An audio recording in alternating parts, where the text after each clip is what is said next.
తంగలపల్లి మండలంలో ఇక్కడ 11th package కింద రంగనాయక సాగర్ నుండి 11th ప్యాకేజ్ కింద పెద్దలింగాపూర్ నుండి LM6 LM4 కింద సిరిసిల్లాలోని తంగలపల్లి మండలంలో సుమారు 12 నుండి 15 గ్రామాలకు సుమారు 9,500 నుండి 10,000 ఎకరాలకు నీరిచ్చే కెనాల్ ఏదైతుందో దీన్ని నిర్మించాలని చెప్పి గత ఏడాది కింద కాంగ్రెస్ ప్రభుత్వం ఏర్పడిన తర్వాత పెద్దలింగాపూర్లో ఒక నెల రోజులు ధర్నా చేయడం జరిగింది.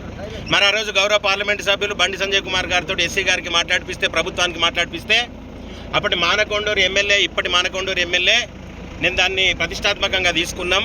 2,75,00,000 నుండి 3 కోట్ల రూపాయలు శాంక్షన్ అయినాయి. మరి ఆ శాంక్షన్ అయిన రూపాయలు మొత్తం ఈ కెనాల్కు మేము ప్రకటిస్తామని చెప్పి అసెంబ్లీ సాక్షిగా తీర్మానం చేసి అసెంబ్లీలో మాట్లాడింది.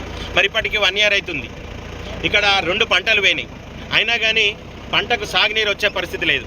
LM6 కింద LM4 కింద ఏదైతే తంగలపల్లి మండలంలోని చిన్నలింగాపూర్, నరసింహపల్లె, బాల్మాల్పల్లె, బస్వాపురం, ఆడికేలి, రామన్నపల్లె నుండి ఆ గ్రామాలకు గాను, అదే రకంగా జిల్లెల్ల, నేరెల్ల, అంకిరెడ్డిపల్లె, అంకుసాపూరు, దేశాయపల్లె గ్రామాలకు గాను నీరు లేకుండా ఏడుస్తున్నారు. గత 10 సంవత్సరాలు అధికారంలో ఉన్న ఇప్పటి శాసనసభ్యుడు రంగనాయక సాగర్ నుండి సిద్దిపేటకు నీళ్లు తీసుకుపోయింది తప్ప ఇక్కడున్న సిరిసిల్ల నియోజకవర్గ రైతులకు ఎలాంటి న్యాయం చేసే పరిస్థితి లేదు.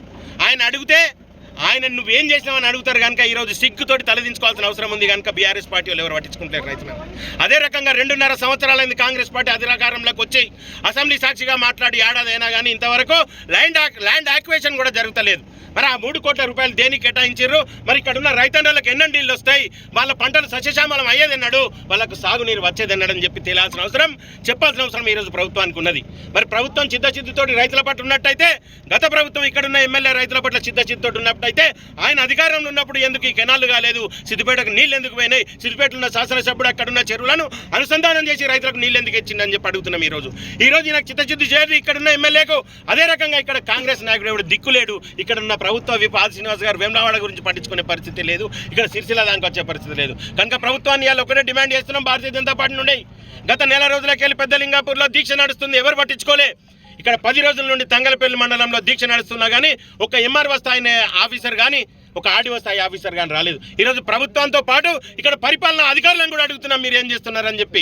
ఇక్కడ రైతులు రోడ్డెక్కి దీక్ష చేస్తుంటే పట్టించుకున్న పాపాన ప్రభుత్వం పోలేదు, పరిపాలనా అధికారులు పోలేదు. ఇలా కలెక్టర్ గారిని ఒకటే భారతీయ జనతా పార్టీని డిమాండ్ చేస్తున్నాం. ఇక్కడ రైతులకు న్యాయం చేసే వరకు, మీరు వచ్చి ఇక్కడ హామీ ఇచ్చే వరకు, ఏదైతే 3 కోట్ల రూపాయలు ఏదైతే శాంక్షన్ జరిగిందో దాన్ని ఇక్కడ రైతులకు ఏ రకంగా కేటాయించి ఎప్పటి వరకు ఈ కాలువలను నిర్మాణం చేసి ఈ సాగునీటి నీళ్ళిస్తారో చెప్పే వరకు మేము ఉద్యమాన్ని ఉధృతం చేస్తాం. దీన్ని విరమించలేదని చెప్పి పత్రికా ముఖంగా తెలియజేస్తున్నాం. భారత్ మాతాకి జై.